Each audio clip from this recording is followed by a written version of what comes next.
In the sky, speed used to be the ultimate weapon. But today, flying faster than sound will not save you if you can be targeted from 200 miles away. A modern combat jet is no longer just a flying gun.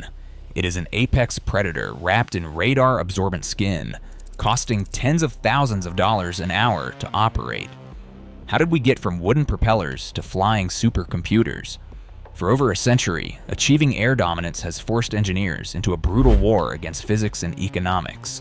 Every generation must solve the fatal flaws of its predecessor.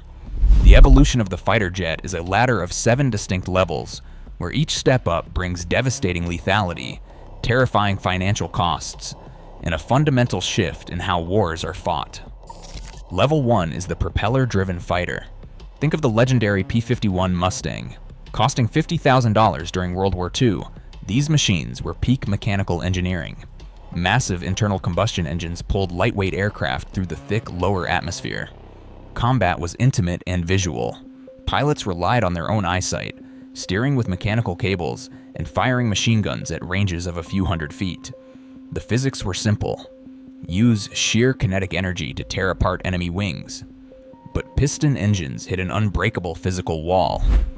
As propellers spun faster, their tips broke the sound barrier, creating massive aerodynamic drag and destructive vibration.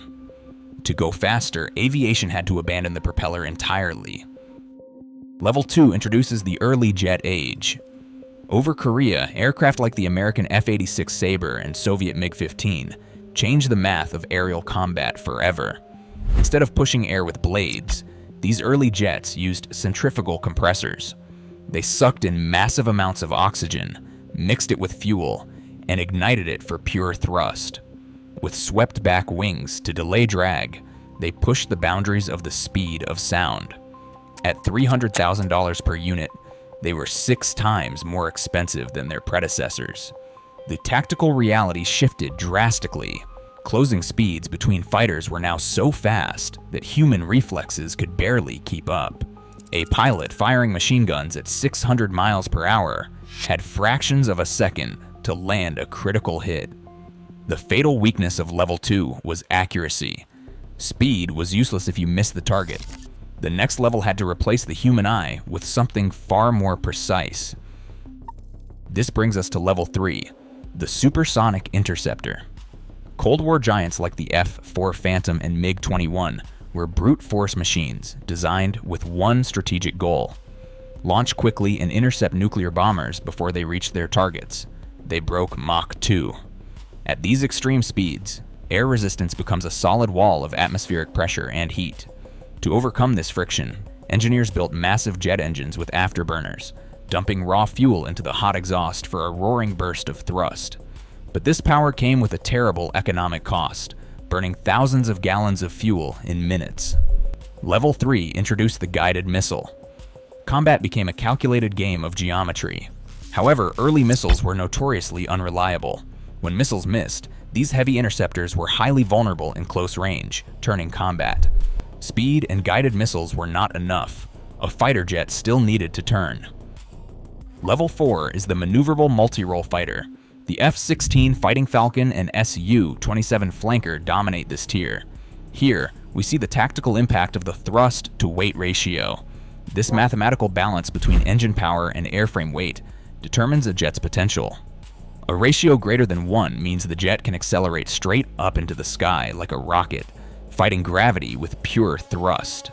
Furthermore, these jets are built to be aerodynamically unstable. Without onboard fly-by-wire computers making thousands of micro-adjustments per second, they would instantly flip out of control. This artificial instability gives them terrifying agility, allowing them to rapidly dodge missiles and outturn opposing fighters. But this extreme agility has a fatal flaw. To make a sharp turn, you must expose your wings and fuselage to the surrounding air, creating a massive, highly reflective target for enemy radar. In modern war, if they can see you, they can kill you. Level 5 represents a fundamental break in aerial warfare: the stealth revolution. Aircraft like the F-117 Nighthawk and F-22 Raptor chose electromagnetic invisibility. This level is all about mastering the radar cross-section, the electronic shadow a plane casts on enemy radar. Through classified composite materials that absorb electromagnetic energy as heat, and jagged geometry that deflects radar waves, a massive fighter jet reflects a radar signature no larger than a bumblebee. Even their weapons are hidden inside internal bays. The tactical advantage is terrifying. A level 5 stealth fighter can see, target, and destroy a level 4 jet long before the enemy pilot knows they are under attack. But the financial cost is staggering. An F-22 costs over $150 million and requires dozens of maintenance hours for every hour of flight.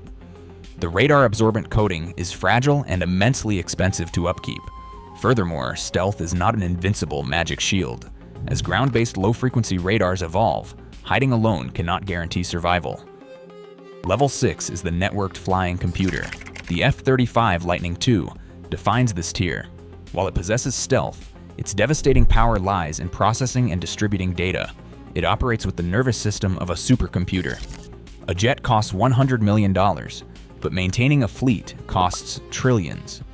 The jet absorbs information from space satellites, naval ships, ground radars, and allied aircraft, instantly merging it into a single, crystal-clear picture of the battlefield. It shares this picture across a secure digital network, seeing through the fog of war.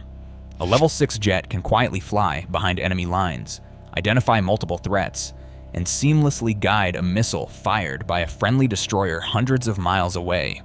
The kill chain is fully connected, but this reliance on digital networks introduces a new vulnerability. If a sophisticated enemy severs that data link through electronic warfare, the flying computer becomes isolated, blind, and vulnerable. Finally, we reach Level 7, the 6th generation system. Programs like the American Next Generation Air Dominance are not just individual airplanes. They are interconnected systems meant to dominate continental airspace. At this highest level, the manned fighter jet becomes a commanding mothership. It flies alongside a fleet of autonomous, artificial intelligence-driven drones, known as loyal wingmen. These drones fly ahead to absorb enemy missiles, jam radar networks, or deliver high-explosive weapons, keeping the human pilot safely hidden. The physics of Level 7 involve managing extreme thermal heat, generated by directed energy weapons, and utilizing next-generation adaptive cycle engines that dynamically change airflow for maximum efficiency. Level 7 is deliberately designed to dismantle an enemy's anti-access area denial umbrella. It creates a psychological level of deterrence designed to prevent major wars before they even begin. From the roar of a wooden propeller to the silent digital web of a 6th generation drone swarm, the combat jet has evolved from a mechanical tool into a civilization-altering strategic asset. The price of air superiority is measured in trillions of dollars and decades of relentless engineering.